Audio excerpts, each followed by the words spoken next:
introduction.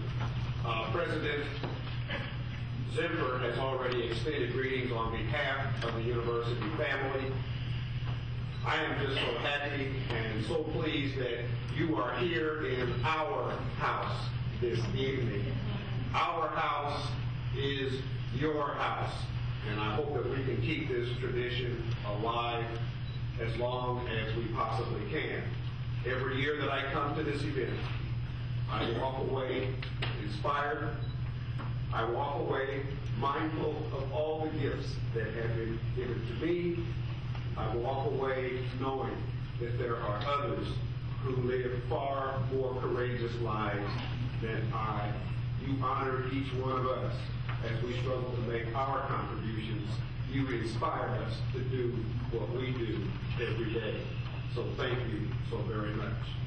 It's my great pleasure to recognize Colonel Rodney E. Jackson, someone who has overcome many of life's challenges, including prejudice, disability, credit issues, and many other challenges.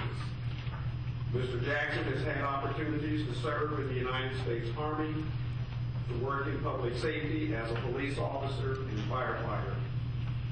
Rodney Jackson has advocated and founded several organizations, including the Greater Cincinnati Northern Kentucky Police Association, the International Police Relations Council for the Deaf, the Police Interpreters Association, and Reach Out, a substance abuse center for teens.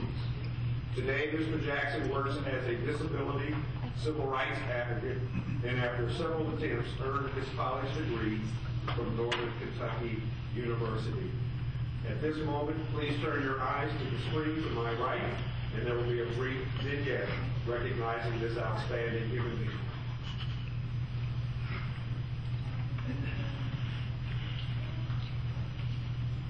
Colonel Rodney Jackson is an Army veteran. He was a policeman in 5 jurisdictions and the first black firefighter in Independence, Kentucky. They call him Buzzy. In 1990, Colonel Jackson had a heart attack in his police cruiser and a stroke a few years later. In 1999, he and his new service dog were thrown out of local businesses and several tri-state hospitals. He fought back and became an advocate for people with disabilities. Colonel Rodney Jackson is a profile in courage. My suggestion is if you don't know what your rights are as a person with a disability, you need to know. Because there's a lot of services, a lot of benefits, a lot of programs that are out there that are there to help you. Colonel Jackson created an emergency warning system for the deaf. He is a consultant for the Justice Department and other federal agencies. When I closed my eyes for the last time, I want to be able to say to myself, at least I did a little bit. And that's good enough. Brought to you by Fifth Third Bank.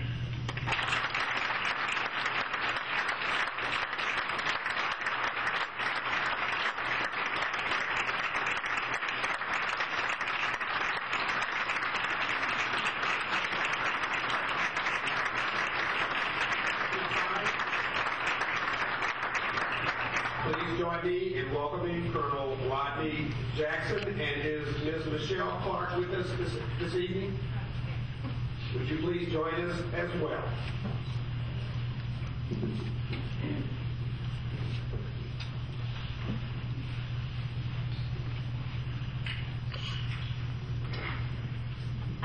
Hello, hello. Thanks for coming. I know how busy people can be, so I appreciate everyone being here. I'm trying to find a way to get everything said in a few minutes. When I started in police work, I used to carry a gun on my hip, gun in my shirt, rifle on my leg, 2 pair of handcuffs, mace, nightstick. I wasn't brave. Not at all. But being raised by my mother was here this evening. Being raised by a mother, 7 brothers, sisters, and a father. That they stayed together until he passed just a few years ago. To have 8 children in the 50s and the 60s, being people of color, that's courageous. I would have done it. I had too. I know how tough it was.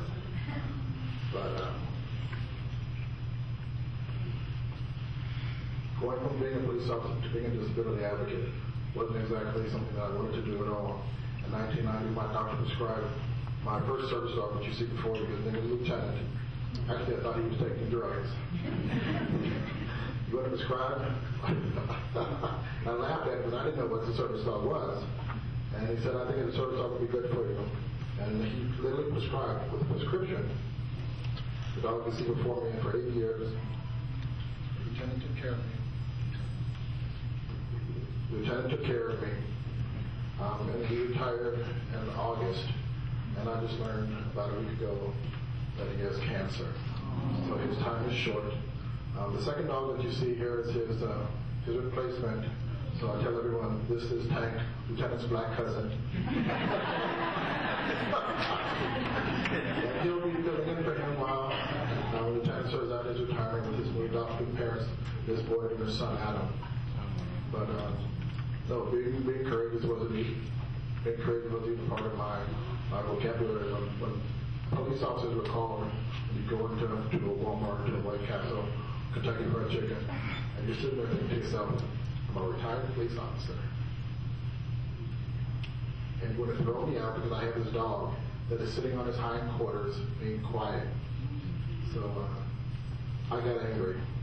And it was the anger and thankfully having a dog that was so passive and so quiet when they were yelling and screaming and cussing at me, and sometimes even shoving me. It made it possible to do it. But for all of you that came out this evening, I want to say thank you. For those of you that remember, I've been on TV a few times and in a few newspapers. And for those of you that are dog fans, feel free to say hello. And you need to have to say goodbye, but I'm sure that time will come when it comes. And I don't want Tank to feel slighted. Anyway, thank you for this evening. And, I have friends that I brought with me this evening, members of the Governor's Council on People with Disabilities. We have 2 council members here, Dr. Maynard, which is a local Cincinnati resident, Donna Gray Boyd, one of my business instructors at the University of Cincinnati, Ed Nine, and who am I leaving out? My little sister, Happy, she's here. And I'm going to say this real quick because I know 2 minutes goes fast. And as they say, the bulb burns brightest before it burns out. I'm not giving up. Yes, I'm getting sicker. My health is taking a real dive. But I have one more stab at an idea. That is to create an organization that will be what the AARP is for senior citizens. And it's going to be called the Americans and Canadians with Disabilities Registry. And 2 of the people that will be helping me pull that off are Mr. and Mrs. Garwood, to your left. So feel free to say hello to them as well. And if you have any ideas, how you can help me in for Fifth Third Bank.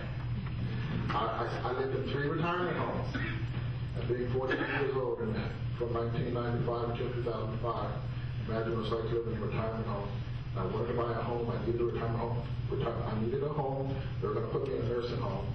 And I wanted to buy a home. And every bank said no. Every bank said no. And I finally met a loan officer with Fifth Third Bank. And we talked, and I pleaded. I begged. But I got my home insurance. Fifth Third Bank. I really did.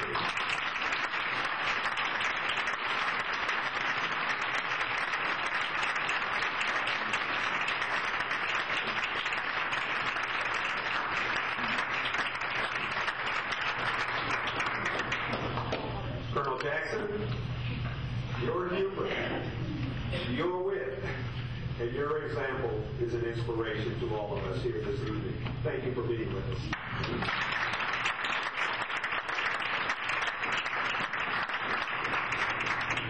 It's my pleasure to introduce Bob Sullivan at this time, President of Fifth Third Bank Cincinnati, who will introduce our next 2 honorees. Need a picture right here? Okay. Just a minute, Bob.